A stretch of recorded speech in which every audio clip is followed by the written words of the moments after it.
சொல்லுங்க சார்.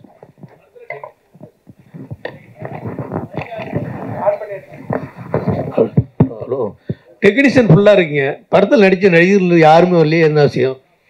இல்லைங்க, என்ன இருந்தாலும் நீங்கள் ஒரு படம் பார்க்கும்போது இங்கே ஜேசன் வில்லியம்ஸ் கேமரா பிடிச்சிட்டு இருக்காரு, இங்கே ரோஹித் கட் பண்ணியிருக்காருன்னு பார்க்க போகிறது இல்லை. ஸோ அந்த ஆர்டிஸ்ட்டை தான் பார்க்க போகிறீங்க. ஸோ எப்போவுமே ஒரு ஈவெண்ட் வந்து வித்தவுட் த பேக் போன், எந்த மசிலோ எந்த டெண்டனோ ஒன்றும் பண்ண முடியாது. ஸோ பேக் போனாக இருக்கிற கோர் டீம், அதாவது ஆஃப் ஸ்க்ரீன் ஹீரோஸை வச்சு என்னோட படம் ஃபஸ்ட்டு ஸ்டார்ட் ஆகணும்னு நினச்சேன். அதனால தான் இங்கே டெக்னீஷியன்ஸ் மட்டும் இருக்காங்க. ஸோ அதுதான் பார்த்தீங்கன்னா. ரெண்டாவது வந்து நீங்கள் வந்து பிசியோதெரப்பி படிச்சிருக்கீங்க, முழுக்க முழுக்க அது வந்து அறிவியல் சார்ந்த விஷயம். கண்டிப்பாக. ஆனால் நீங்கள் படம் எடுத்துருக்கிறது அறிவியல் சாராத விஷயம். அறிவியல் சாராத விஷயம். ஆமாம், கன்னிங்கிறது பில்லி சூனிய பேய் ஆவிங்கிறதெல்லாம் எப்படி நீங்கள் அறிவியல் ஓட்டுவிட்டு மாறாங்க போனீங்க? அறிவியல் எப்பவுமே அறிவியல் மட்டும் தனியாக இருந்தால் அதை யாரும் கண்டுக்க மாட்டாங்க. இந்த பக்கம் வந்து இந்த மாதிரியான அமானுஷங்களும் இருக்குதுன்னு சொல்லும் போது மட்டும்தான் பேசுவாங்க.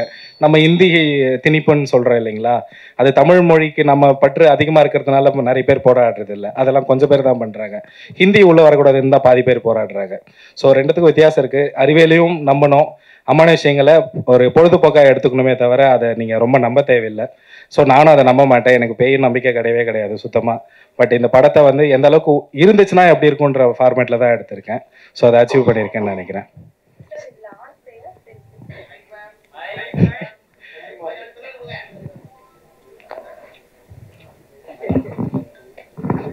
எல்லா படத்துலையுமே பெண்களை தான் பேயை காட்டுவாங்க, இந்த படத்துல நீங்க ஆண்களை தான் காட்டியிருக்கீங்களா? இதுல வந்து பெண்களை தான் பேயை காட்டியிருக்கேன் எல்லார் படம் மாதிரியும். பட் ஆனால் எல்லா படம் மாதிரி பயங்கரமா சிஜி பண்ணி ரொம்ப டக்குன்னு மூஞ்சி கிட்ட வந்து மறைஞ்சு போறது அந்த மாதிரியான விஷயங்கள்லாம் பண்ணல. இப்போ ரியல் லைஃப்ல நீங்க தனிமையா இருக்கும்போது, உங்களுக்கு நீங்கள் பெட்ரூமில் இருக்கும்போது ஹாலில் யாருன்னா நடந்து போனால் எந்த மாதிரியான ஒரு பயம் கொடுக்குமோ, ஸோ அந்த மாதிரியான ஒரு லைவ்லி ஃபீலில் தான் இருக்கும். நீங்கள் பார்த்தீங்கன்னா பேயை நேராக உணர்கிற மாதிரி தான் இருக்கும். ஸோ அதை தாண்டி பேயை மட்டும் காட்டலை, படத்தில் வந்து இந்த சப்த கன்னிகள்னு சொல்கிற அந்த 7 கிராம தேவதைகளையும் காட்டியிருக்கேன். ஸோ அது வந்து படத்தில் ஒரு ரொம்ப முக்கியமான தொகுப்பாக இருக்கும். அதையும் நீங்கள் பார்க்க தான் போகிறீங்க. சார் இங்கே இங்கே இங்கே இங்கே இங்கே சார், நீங்க வந்து திருவண்ணாமலை மாவட்டம். ஆமாம். நீங்க அந்த கதையெல்லாம் தெரிஞ்சு வச்சிருந்து தான் அந்த கதையை எடுக்கிறீங்களா? கன்னிமார்கள் கதை அங்கே போனோன்னு சொன்னோன்னே மாமிசை சாப்பிடக்கூடாது அதெல்லாம் சொன்னாங்கன்னு சொல்லிங்க. ஆமாம். அப்போ அந்த கதையை பற்றி நீங்கள் தெரிஞ்சு வச்சிருந்து தானே இந்த கதை ஸ்கிரிப்ட் பண்ணியிருக்கீங்க? ஆமாங்க, அதாவது வடபழனியிலிருந்து தாம்பரத்துக்கு கேள்வி கேட்குற மாதிரி இருக்கு. பட் ஆனால் ரெண்டுமே சென்னை தான். ஸோ நான் திருவண்ணாமலையில் ஆரணியில் இருக்கேன், திருவண்ணாமலை டிஸ்ட்ரிக்ட்ல.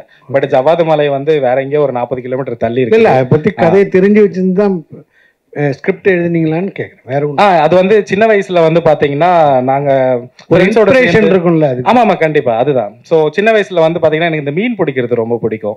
ஸோ ஃப்ரெண்ட்ஸோட சேர்ந்து வந்து நாங்க ஒரு குளத்துக்கு மீன் பிடிக்கலாம் போயிட்டு இருப்போம். அங்க போகும்போது ஒரு நாள் வந்து எங்க வீட்டுல வந்து போட்டு கொடுத்துட்டாங்க யாரோ.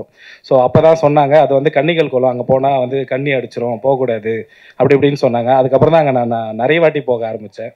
ஸோ அதுக்கு நிறைய அடியும் வாங்கியிருக்கேன். ஸோ அதெல்லாம் தான் ஒரு இன்ஸ்பிரேஷன். அதை தாண்டி தாத்தா பாட்டியெல்லாம் சின்ன வயசில் சொல்லி கொடுத்து வளர்த்துருப்பாங்க இல்லைங்களா. ஸோ கன்னிகள், இந்த என்ன டிராகுலா சொல்லுவாங்க இல்லைங்களா, என்னது காட்டேரி. ஸோ அந்த மாதிரியான விஷயங்கள்லாம் கேட்டு அதை உண்மைக்கு தன்மையாக எவ்வளோ எடுக்க முடியுமோ அதை ட்ரை பண்ணியிருக்கேன். சார் படத்தில் மியூசிக் டைரக்டரே இல்லை, அது எப்படி மேனேஜ் பண்ணீங்க சார்? சவுண்டு எப்படி பண்ணீங்க, அது கொஞ்சம் சொல்லுங்கள் சார். ரைட்டு. இப்போ நீங்கள் இந்த ஃபவுண்ட் ஃபுட்டேஜ்ன்ற ஒரு ஜர்னருக்கு மெயினாக வந்து மியூசிக் இருக்கக்கூடாது அன்டில் அந்த கேரக்டர் வந்து ஏதாவது மியூசிக் ப்ளே பண்ணுதோ இல்லை அவங்க ஏதாவது இன்ஸ்ட்ருமெண்ட் வாசிக்கிறாங்களோ அந்த மாதிரியான ஒரு விஷயத்தில் மட்டும்தான் மியூசிக் ஆட் ஆக முடியும். இப்போ நம்ம படத்தில் தான் பார்க்க முடியும், கல்யாணம் நடக்குதுன்னா பின்னாடி ரஹ்மான் சாரோட பிஜிஎம் ஓடுறது அதெல்லாம். பட் ஆனால் நாங்கள் ரியலில் பார்த்தோன்னா யார் என்ன பேசுகிறாங்கன்னு தெரியாது. மூலம் ஒரு பக்கம் காது கிளிக்கும், காது மேலேயே வந்து நம்மளோட அந்த அரிசிகள்லாம் விழும். ஸோ அந்த மாதிரியான ஃபீல் தான் அங்கே ரியலில் இருக்கும். இப்போ நான் ஃபவுண்ட் ஃபுட்டேஜில் ஒரு கல்யாண விஷயம் வச்சா அதுதான் நம்ம வச்சாகணும் லைவாக. ஸோ ரியல் லைஃப்பில் எந்த மியூசிக்கும் இல்லை. ஸோ ரியலான ஒரு செயற்கையான படத்தை இயற்கையாக கொடுக்க ட்ரை பண்ணியிருக்கேன். அதுலேயும் நான் மியூசிக் வைக்க முடியாது, அதுதான் இது. சார் ஜவ்வாது மலைன்னு ரொம்ப அருமையான ஏரியா, பச்சை பசேலுள்ள ஏரியா. அந்த ஏரியாவில் இந்த மாதிரி ஒரு பேய் பயம் இப்படிலாம் காமிச்சிங்கன்னா டூரிஸ்ட்லாம் எப்படி போவாங்க, ஆள்கள்லாம் எப்படி போவாங்க? அதுக்கு எதிராக இருக்க மாதிரி இருக்காது? அதுக்கு எதிராக இருக்குங்களா? ஸோ வந்து ஐ திங்க் குணா படத்தில் வந்து குணா கேவ்ஸில் வந்து உள்ளே விழுந்து காதல் பண்ணாங்கன்னு நம்ம காட்டலை. அவங்க உள்ளே விழுந்து எவ்வளோ குணா படம்னு சொல்லிட்டு பாருங்க, மஞ்சுமேல் பாய்ஸில். ஸோ அங்கே போய் காதல் பண்ணுறாங்கன்னு நம்ம காட்டலை, விழுந்தாங்கன்னு தான் காமிச்சோம். ஸோ அதை தாண்டி அந்த டூரிஸ்ட் பிளேஸ் எப்படி இருந்தாலும் அது படம்னு எல்லா மக்களுக்கும் தெரியுது. அதெல்லாம் பெருசாக எடுத்துக்க மாட்டாங்க. ஸோ டூரிசம் வந்து ஆக்சுவலாக அங்கே சுத்தமாகவே இல்லை. அது இதை பார்த்தாச்சு டெவலப் ஆகும்னு நான் நம்புகிறேன். நீங்க இது வரைக்கும் ஜவாத் மலை போயிருக்கீங்களா சார்? போனதில்லை, அதுதான். யாருமே போயிருக்க மாட்டீங்க படம் maximum. ரிலீஸ்க்கு அப்புறம் போவார் சார். சார் இங்க சார் எங்க இதான் இங்க சார். சார் சார் ஒரு ஹாலிவுட் ஃபிலிம் வந்து மார்க் பாலிஷ்னு ஒருத்தர் வந்து இதே மாதிரி மர்மர் அப்படின்ற பேர்ல வந்து ஒரு படத்தை பண்ணியிருக்காரு. அதுலயும் வந்து இந்த சோஷியல் மீடியா இன்ஃபுளுசர்ஸ் எல்லாம் தான் போவாங்க அதுல, புரியுங்களா? ஓகே. அதை பேஸ் பண்ணி அந்த இதை வச்சுதான் நீங்க எடுத்திருக்கீங்களா இல்ல அதோட ரீமேக்கா எப்படின்னு கேட்க? இல்லைங்க, எதோட ரீமேக்கும் கிடையாது. ஸோ ஏன்னா இதுலயும் நீங்க வந்து யூடியூபர்ஸ் எல்லாம் போறாங்க, நீங்க அதுல சோஷியல் மீடியா இன்ஃபுளுசர்ஸ் தான் அதுல போவாங்க. அதுலயும் பாத்தீங்கன்னா செல்போன்ல தான் கேப்சர் பண்ணின்னு போவாங்க. எல்லாமே இதே மாதிரி தான் இருக்கு இந்த ட்ரெய்லர் பார்க்கும்போது, அதுதான் கேட்கல. ஸோ யூடியூபர்ன்ற ஒரு விஷயம் ஏன் இந்த படத்தில் உள்ள வருதுன்னா, நீங்கள் எந்த ஃபவுண்ட் ஃபுட்டேஜ் போய் எடுத்தாலும் அது யூடியூபராக இருக்கலாம், இல்லைனா சவுண்ட் ரெக்கார்டிங்காக இருக்கலாம். ஸோ அந்த பேஸ் பண்ணி தான் போக முடியும். இந்த ஜேர்னருக்குள்ளே உள்ள வரணும்னா இந்த வேலை இதை வீடியோ எடுக்கணும்னா அதுக்கு ஒரு முக்கியமான லாஜிக் ஒன்று வேணும் இல்லைங்களா? நம்ம வந்து வீட்டில் வாழும்போது குளிக்கிறதெல்லாம் வீடியோ எடுத்துகிட்டு இருக்க போகிறது இல்லை. ஸோ ஒரு தொழில் ரீதியாக ஒருத்தன் கேமராவை எடுத்துக்கிட்டு அங்கே இருக்கிற அமானுஷயங்களை ரெக்கார்ட் பண்ணுற ஒரு தொழில் இருக்கிறவங்க மட்டும்தான் அங்கே போக முடியும். ஸோ அந்த ஒரு லாஜிக்காக தான் யூடியூபர்ஸ் உள்ளே போகிறாங்கன்ற மாதிரி வச்சுருக்கேன். அதை தாண்டி வந்து பார்த்தீங்கன்னா இப்போ இருக்கிற ட்ரெண்டுக்கு நிறைய யூடியூபர்ஸ் வந்து ஹாய் கைஸ் நம்ம இன்னைக்கு வந்து எங்கே போகிறோம் தெரியுமா, டிமாண்டி காலனிலாம் கிளம்புறாங்க. ஸோ அது நீங்கள் பார்க்கும்போது அது உண்மையாக போயெல்லாம் தெரியாது, ஆனால் உண்மைன்னு உங்களை நம்ப வச்சுருவாங்க. ஸோ படமே அப்படி தானே. ஸோ முடிஞ்ச அளவுக்கு லாஜிக்கலாக எடுக்க ட்ரை பண்ணியிருக்கேன். வந்திருக்கு, பார்த்துட்டு நீங்கள் தான் சொல்லணும். சார் தமிழில் இது ஃபஸ்ட்டு ஃபவுண்ட் ஃபுட்டேஜ் ஃபிலிம்னு சொல்கிறீங்க, ஆனால் இதுக்கு முன்னாடி கேமரா எரர் சொல்லிட்டு ஒரு படம் வந்திருக்கு தமிழ்லேயே. என்னங்க மறுபடியும் சொல்லுங்கள். இதுதான் ஃபர்ஸ்ட் ஃபவுண்ட் ஃபுட்டேஜ் படம்னு சொன்னீங்க இல்லையா? ஆமாம் ஆமாம் ஆமாம். ஆனால் இதுக்கு முன்னாடி கேமரா எரர் சொல்லிட்டு ஒரு படம் ஒன்று தமிழில் வந்திருக்கு. தமிழில் வந்திருக்குங்களா? 21 22 தெரியல ரிலீஸ் டேட்டு. 21 22 இயர். ஓகே, அதில் ரிலீஸ் பண்ணிட்டாங்க ஏற்கனவே. இல்லை ஆக்சுவலாக இன்னொரு படமும் வந்திருக்கு, ஓரிரவன்ட்டு. அதுவுமே பார்த்துருப்பீங்க, அதுவும் ஃபவுண்ட் ஃபுட்டேஜ் தான் சொல்லுவாங்க. நான் சொன்ன ஒரு விஷயம் இருக்குது இல்லைங்களா, ஃபவுண்ட் ஃபுட்டேஜ் வந்து it has to be organic. So நீங்கள் எந்த ஒரு ரிவர்வோ ஒரு எக்கோவோ, அதாவது மனிதர்கள் உணர முடியாத ஒரு ரியல் விஷயங்களை வந்து நீங்கள் படத்தில் காட்டுறீங்கன்னா அது ஃபவுண்ட் ஃபுட்டேஜாக ஏற்றுக்கொள்ளப்படாது. ஸோ அதுதான் வந்து ஃபவுண்ட் ஃபுட்டேஜுக்கு இருக்கிற ஒரு ஆர்கானிக்கான விஷயம். இந்த படத்தில் நீங்கள் பார்த்தீங்கன்னா எல்லாமே வந்து உண்மைக்கு நெருக்கமாக தான் இருக்கும், உண்மையாக தான் இருக்கும். இப்போ பேய் அழுவுதுன்னா அது பேய் அழுவுறதுக்குன்னு வித்தியாசமாக வேற டோன்லலாம் போயிட்டு அழுவாது, அது மனுஷங்க அழுவுற மாதிரி தான் இருக்கும். ஸோ அந்த மாதிரியான கனெக்டிவிட்டி தான் நான் வச்சுருக்கேன். ஸோ அதனால தான் இது Tamil cinema's first found footage horror ஃபிலிம்னு நான் சொல்கிறேன். நீங்கள் எந்த இடத்துலையும் சினிமா தன்மையை உணரவே மாட்டீங்க. சார் ஷூட்டிங் ஸ்பாட்லேயே உங்கள் டீமில் உள்ள ஒருத்தர் பேயை பார்த்தேன்னு சொன்னார். அது கண்டிப்பாக அதை வச்சு நாங்கள் படமாக்கியிருக்கோம் அப்படின்னு நீங்களும் சொன்னீங்க.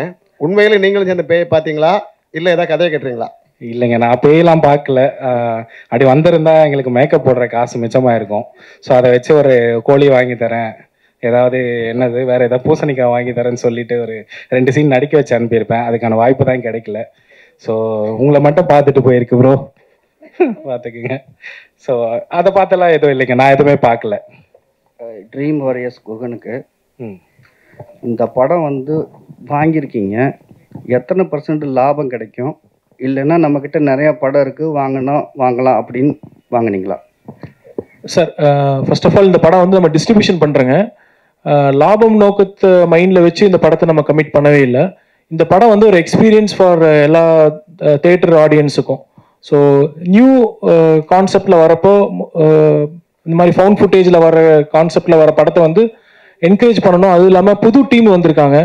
இந்த மாதிரி புது டீமுக்கு இப்போ எங்களை மாதிரியான ஒரு டிஸ்ட்ரிபியூஷன் டீம் சப்போர்ட் பண்ணாமல் வேற யாரும் பண்ண முடியாதுங்கிறதுனால உறுதியாக இந்த மாதிரி டீமுக்கு நாங்கள் கூட இருக்கணுங்கிறதுக்காக தான் இந்த படத்துக்கு சப்போர்ட் பண்ணுறோங்க. ஸோ அப்போ 2வது கேள்வி தான் சரியாக இருக்கும் இல்லையா? பணம் நிறையா இருக்குது, பண்ணலாம். இல்லை நான் தான் சொன்னேன், டிஸ்ட்ரிபியூஷன் சொன்னேங்க. இது லாபம் நோக்கத்தை தாண்டின ஒரு படமாக தான் இருக்குது. இந்த படத்து மேலே வச்சிருக்கிற ஒரு நம்பிக்கைன்னு நம்ம சொல்லலாம். அது இல்லாமல் இந்த மாதிரி நியூ ஜானரே வந்து இன்னைக்கு கொண்டு வர டீம்ஸ் ரொம்ப லிமிட்டட் தான். நீங்கள் பார்த்தீங்கன்னா இது வந்து 100% ஃபவுண்ட் ஃபுட்டேஜில் பண்ணியிருக்காங்க. ஸோ அதுவே வந்து இது இப்போ ரீசெண்டாக வரல, 100% ஃபவுண்ட் ஃபுட்டேஜில் வரல. நிறைய நீங்கள் சொன்ன ரெஃபரன்ஸ் பண்ண படம் எல்லாமே வந்து லிமிட்டடான ஃபவுண்ட் ஃபுட்டேஜ் தான் பண்ணியிருக்காங்க. பாதி ஃபவுண்ட் ஃபுட்டேஜ் இருக்குது, லெஸர் தென் தட் தான் இருக்குது. இந்த ஜானரை பார்த்தீங்கன்னா கிட்டத்தட்ட கேனபிள் ஹாலோகாஸ்ட்னு சொல்லி போட்டு 1980s ஒரு இட்டாலியன் டைரக்டர் பண்ணார். அவர் பண்ணதுக்கப்புறம் தான் இந்த கான்செப்டே வந்துச்சு. ஆனால் இப்போ வரைக்கும் நாட் மெனி ஃபிலிம்ஸ் தமிழில் வரவே இல்லை படம். அதுதான் அதில் இருக்கிற முக்கியமான ஒரு விஷயம். இந்த படம் நாங்கள் கமிட் ஆகிட்டு வி ஆர் டிஸ்கஸிங், அப்போவே வந்து நிறைய பேர் டிஸ்கஸ் பண்ணாங்க. நிறைய எங்கள் அப்கமிங் ஏடிஸ் அண்ட் டைரக்டர்ஸ் வந்து நாங்கள் ஃபவுண்ட் ஃபுட்டேஜில் ஒரு படம் பண்ணணும்னு எங்களுக்கு ஒரு இன்ட்ரெஸ்ட் இருந்துச்சு. ஸோ நீங்கள் கொண்டு வரீங்க அப்படிங்கிறது தான் ஒரு வெல்கமிங் டிஸ்கஷனாக இருந்துச்சு. தேங்க்யூ. ஹேமந்த், மர்மர்ன்றது ஆங்கில வார்த்தையா எப்படி? ஆமாங்க, ஆங்கில வார்த்தை. எங்க இருக்கீங்க? என்னன்னா மர்மர்ன்றது ஒரு முணுமுணுப்பு, ஒரு சின்ன ஒரு இது, அந்த சைலண்டானதுல திகில் ஏற்படும். கண்டிப்பா. இப்போ நீங்க போட்ட ட்ரெய்லர் வந்து சவுண்டு தான் ஜாஸ்தியா இருந்தது. ஸோ இது டைட்டில் ஆப்டா இருக்கா?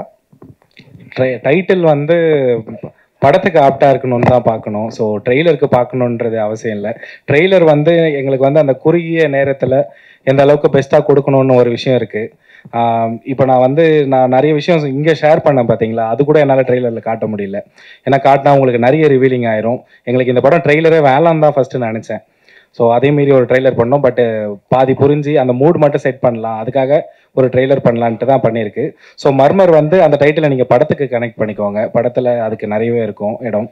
ஸோ அவ்வளோதாங்க சார். டைரக்டர்ல இன்னொரு கேள்வி சார். இது இந்த ஜவாத் ஹில்ஸ்ல வந்து இந்த அட்டாமிக் மினரல் இவங்க இருக்காங்களா சார், டைரக்டரேட், அவங்க வந்து ஒரு ரெஸ்ட்ரிக்ஷன் போட்டுருந்தாங்க. ஏன்னா அங்கே யுரேனியம் இருக்குது அப்படின்றது ஒரு ரிசர்ச் ஒன்று போயிட்டு இருக்கு. Still it is under research. அங்கே உள்ள வந்து பெர்மிஷன்ஸ் கிடைக்கிறது ரொம்ப கஷ்டம். Was it easy to avail the permission? அங்கே உங்களுக்கு ஷூட்டிங் கொடுத்தாங்களா ஈஸியா? கொடுத்தாங்க. ஆக்சுவலாக நீங்கள் சொல்கிற விஷயம் அப்படி இருக்கான்னு எனக்கு தெரியல. ஏன்னா அங்க யுரேனியம் இருக்குதுன்றது ஒரு இது இருக்கு சார். அதனால வந்து அட்டாமிக் ரிசர்ச் இருக்கு இல்லைங்க, அவங்க வந்து மினரல் அந்த டைரக்டரேட் வந்து அவங்க பெரிய ஆஃபீஸே ஒன்று போட்டு ஒரு கேம்ப் போட்டுட்டு அங்கே ரிசர்ச் பண்ணிட்டு இருக்காங்க. அதனால சாதாரணமாக டூரிஸ்ட் போகிறவங்களே வந்து சில இடத்துக்குலாம் அலோவ் பண்ண மாட்டாங்க. நீங்கள் இந்த அளவுக்கு ஷூட் பண்ணுறதுக்கு எப்படி விட்டாங்கன்றதான் உங்களுக்கு ஆக்சுவலாக ப்ராப்பராக பர்மிஷன் வாங்கணும். ஸோ பட் ஆனால் கொஞ்சம் டைம் ப்ராசஸாக இருந்தது. எல்லாமே ஒரு மாதம் கிட்ட பர்மிஷனுக்கு சுற்றி அதுக்கப்புறம் வாங்கணும். நான் வந்து ஃபஸ்ட்டு லொக்கேஷன் பார்க்குறதுக்கே நிறைய பிளேசஸ் போய் பார்த்தேன். ஊட்டிலாம் போனால் சிங்கம் கடிச்சிருவோன்றாங்க, வேறு எங்கேயாச்சும் போனால் புலி அடிச்சிருவோன்றாங்க. ஸோ அதெல்லாம் இல்லாமல் இப்போ ஜவாது மலையில் பார்த்தீங்கன்னா சீசனல் டைமில் தான் எலிஃபேண்ட்டோ இல்லை ஜாகுவரோ அதெல்லாம் வந்து தண்ணி குடிக்க வரும். நாங்கள் நல்ல பயங்கரமான சம்மர் சீசனில் எடுத்திருக்கோம் படத்தை. ஸோ அதெல்லாம் வராதுன்னு ஒரு நம்பிக்கையில் பர்மிஷன் கேட்டோம். கொஞ்சம் டைம் எடுத்துச்சு, பட் கொடுத்துட்டாங்க சார். எனக்கு அந்த மினரல் ப்ராசஸ் அது I am not aware of it actually. Okay sir, thank you. Sir ஒரு கேள்வி சார். கால் உடைஞ்சு பேஷண்ட்டாக வந்த அந்த அவரை வந்து ப்ரொடியூசர் ஆக்கியிருக்கீங்க. நீங்கள் ஒரு மருத்துவர், இவர் மட்டும்தானா இல்லை வரக்கூடிய எல்லாரும் அதே மாதிரி நான் சரி பண்ணணும்னா நீங்கள் வந்து இப்போ ப்ரொடியூசர் ஆகணும்னு சொல்லி மிரட்டி பண்ணுவீங்களா? அப்படி இருந்தால் நான் எப்போவோ டேரக்டர் ஆகிருப்பேன். So he is not the only patient, he is one of the patient. முதல்ல அது மைண்டில் வச்சுக்கோங்க. ஸோ நான் ப்ரொஃபஷனை வந்து இங்கே கொண்டு வரவே இல்லை, அது செப்பரேட்டு. அந்த முகம் வேறு, இந்த முகம் வேறு. ஸோ இது நான் டேரக்டராக மட்டும்தான் வந்திருக்கேன். ஸோ எனிவே தேங்க்ஸ்ங்க.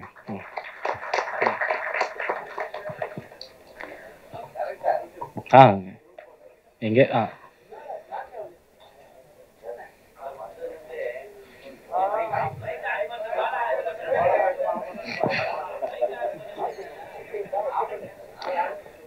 மார்ச் 7ஆம் தேதி ஒரு விஷுவல் சவுண்ட் ட்ரீட்டா மர்மர் படம் ரிலீஸ் ஆக போகுது. சொல்லுங்க. வந்ததுல இருந்து எல்லாரையும் வந்து பயம்புத்திட்டே இருக்கீங்க. சீட் நுனியில உட்கார வைப்போம், இதுவாயிடும் அப்படின்னு சொல்லிட்டு இருக்கீங்க. ஒரு சவுண்டே இல்லாத படம் ஃபர்ஸ்ட் சொல்லியிருக்கீங்க. இது எந்த அளவுக்கு பேய், ஃபர்ஸ்ட் ஸ்டார்டிங் சொல்லிட்டீங்க அது உண்மையும் இல்லைன்னு சொல்லிட்டு, இது எந்த அளவுக்கு பயம் பொறுத்துன்னு நினைக்கிறீங்க? ஏன்னா இப்போ இருக்கிறது எல்லாருமே வந்து பேய்களை வந்து காமெடி ஆக்கிட்டாங்க. கண்டிப்பா. ஓகேவா? நீங்க போஸ்டர் போட்டிருக்கீங்க, எனக்கு பார்த்த உடனே ஒரு இதுவாக தான் இருந்தது, என்னடா இப்படி போட்டிருக்காங்கன்னு சொல்லிட்டு. ஸோ எந்த அளவுக்கு நீங்க பயம் பொறுத்துவீங்கன்றீங்க? ஏன்னா இதுக்கு முன்னாடி இதே மாதிரி எங்க படம் வந்து 2000 கோடி அடிக்கும்னு மேடையில சவால் விட்டவங்களாம் இருக்காங்க. அதுக்கப்புறம் புஷ்ன்னு போயிட்டாங்க. இப்போ நீங்களும் அந்த அளவுக்கு தான் வந்திருக்கீங்க. நான் சவால்ல விடல. இல்ல பேய் பயமா இருக்கும், இது பயம் பொறுத்துன்னு சொல்லியிருக்கீங்க. ஸோ அது எல்லாருமே எல்லா படத்துக்கும் சொல்றது தான். ஸோ பேய் படத்துல பயம் எதிர்பார்க்காம வேற என்ன எதிர்பார்க்க முடியும்னு எனக்கு தெரியல. சவுண்ட் இல்லாம பயம் பொருத்த முடியாது. சவுண்ட் இல்லாம, சவுண்ட் இல்லாம படமும் இல்ல. சவுண்ட் இல்லன்னு யாரும் உங்க படத்துல மியூசிக் ஃபுல்லாவே கிடையாது. இல்ல மியூசிக் தான் கிடையாது, சவுண்ட் இருக்கு. சவுண்ட்னா இந்த ஹா ஊன் கத்துறது தானே, அது ஆக்சுவலா எல்லா படத்துலயும் இருக்கிறது தானே. எல்லா படத்துலயும் இருக்கிறது, ஆனா எல்லா படத்துலயும் மியூசிக் இருக்குதுல்ல. பேய் நீங்களே பேயை நம்பல, அப்படி இருக்கும் போது நீங்க மத்தவங்களை எப்படி பயம் பொறுத்ததுக்கு பேயை உருவாக்கி இருப்பீங்க? நானே நம்பல, நான் நம்புற அளவுக்கு ஒரு விஷயம் கொடுக்கணும்னா அதுதான் இந்த படம். படத்துல எப்பவுமே வந்து ஒரு படத்துல எப்பவுமே ஒரு பேயை வந்து காட்டணும், ரிவீல் பண்ணவே மாட்டாங்க. ஆனா நீங்க ஃபர்ஸ்ட் போஸ்டர்லயே காட்டிட்டீங்க. ஏன் இந்த மக்களை ஈர்க்கிறதுக்காகவா இல்ல மக்களை ஏமாத்துறதுக்காகவா? நான் பேய் எதுவும் காட்டலீங்களே. போஸ்டர்லயே வந்து ஃபர்ஸ்ட் எடுத்தோடனே வந்து போஸ்டர் வைக்கிறீங்க, அது பயம்படுத்துற மாதிரி இருக்கு. அதான் கேட்கறேன், மக்களை இழுக்கிறதுக்காகவா இல்ல மக்களை ஏமாத்துறதுக்காகவா? இது இது இருக்கும் படம் இப்படிதான் இருக்கும்னு ஒரு எக்ஸாம்பிள் செட் பண்றது. எப்படி இருக்கும்? நிறைய படம் வந்தாச்சு, நிறைய படம் நாங்க பார்த்துட்டோம்.